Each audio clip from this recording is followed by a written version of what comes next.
Hola Mina. Video kali ini adalah alur cerita anime One Punch Man Season 4 episode 34, atau bisa dikatakan juga Season 3 Part 2 episode 34.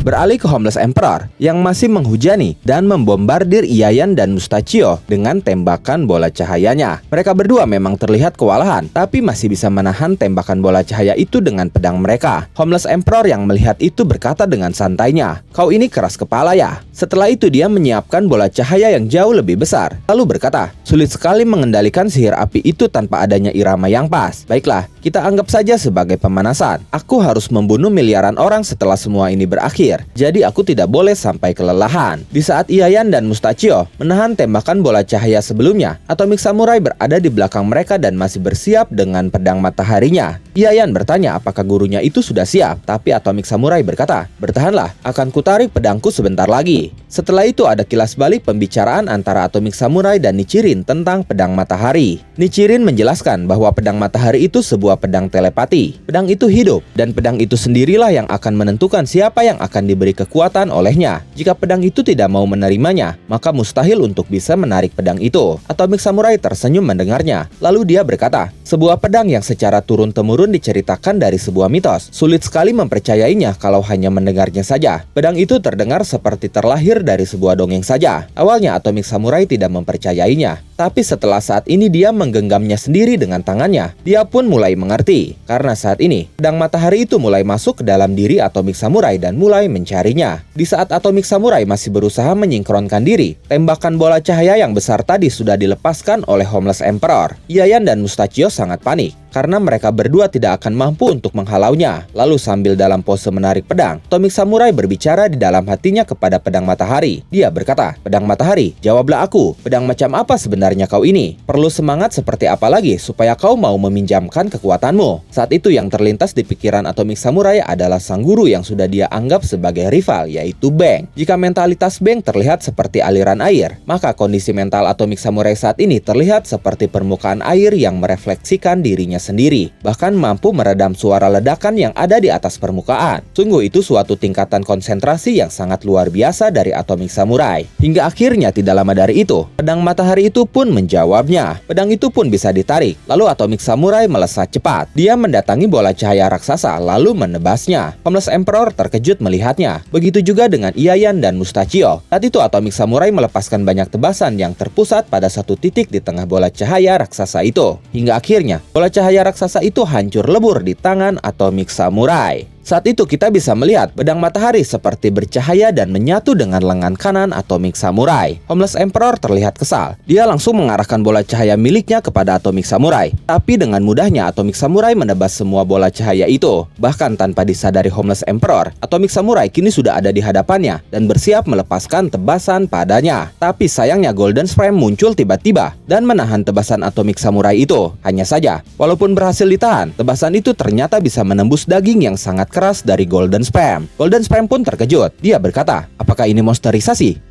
Kurasa tidak. Sepertinya itu efek dari pedangnya." Setelah itu Golden Spam berusaha menggenggam pedang itu dan mencoba mematahkannya. Tapi tiba-tiba pedang itu berubah menjadi lentur, seperti sebuah cambuk, dan kemudian berhasil menebas seutuhnya lengan kanan Golden Spam hingga putus. Tubuh Golden Spam yang seharusnya sangat keras itu, yang bahkan kebal dari cairan asam, kini terlihat sangat empuk di hadapan pedang matahari Atomic Samurai. Golden Spam yang melihat itu berkata, 12 triliun lenganku." Setelah itu Atomic Samurai memasukkan lagi pedangnya, dan saat itu terlihat seperti ada sebuah cahaya besar atau sesuatu apalah yang masuk ke dalam sarung pedangnya itu. Dan seketika Atomic Samurai langsung muntah darah karena merasakan kelelahan yang sangat hebat. Iayan langsung menghampiri Atomic Samurai karena khawatir. Atomic Samurai berkata, Apakah aku menyatu dengan pedang ini? Pedang ini berhasil mengambil alih jiwaku dan juga tubuhku. Homeless Emperor yang sempat terhempas tadi berkata, ternyata kekuatan pedang itu masih punya batasan ya. Golden Spam berkata, kau harus membayar mahal atas perbuatanmu barusan. Lalu Atomic Samurai berkata, Iyai, bawa Spring Mustachio dan cepat larilah. Tapi tiba-tiba dari celah tanah muncul air. Dengan paniknya Iayan berkata, kupikir Darkseid menghancurkan benda itu tanpa jejak. Lalu Golden Spam berkata, oh ternyata kau masih hidup, Evil Natural Water. Evil Natural Water kini bergabung dengan Golden Spam dan Homeless Emperor untuk menghadapi sisa pahlawan kelas S. Atomic Samurai berkata, apakah pedang ini menanggapi niat membunuh yang tertanam dalam diri orang-orang itu? Sekarang semuanya tampak sangat kabur.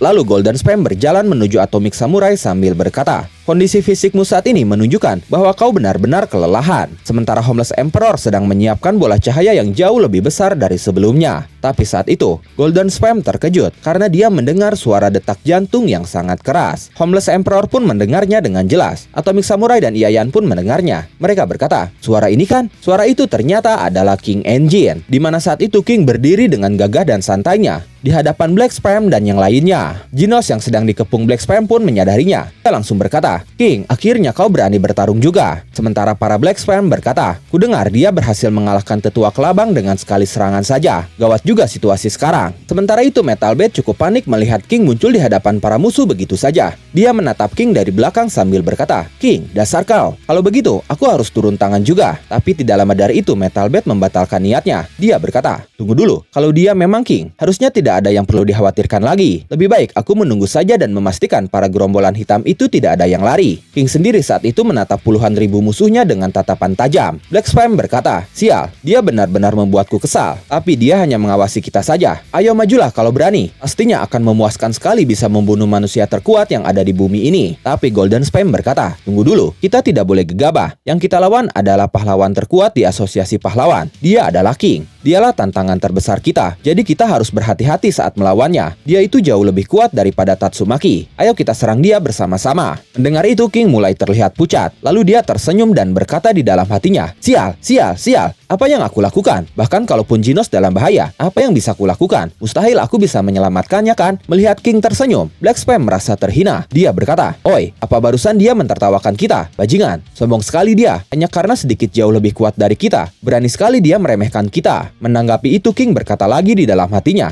hah? Dasar bodoh, aku tidak sedang meremehkan kalian. Apa yang harus kulakukan supaya kalian mau membiarkanku pergi dari sini? Ayolah, mereka benar-benar kuat. Mereka bahkan tidak gentar saat mendengar namaku. Sial, tamatlah sudah. Kalau saja Saitama ada di sini.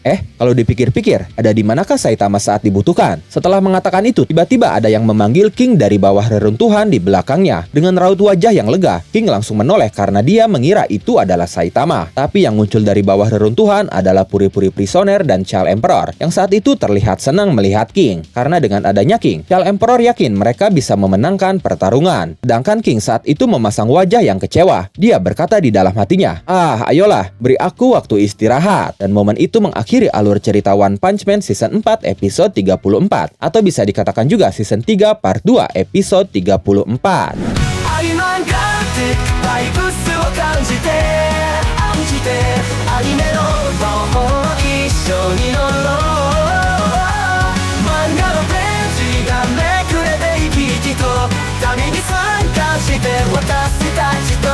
Tomoni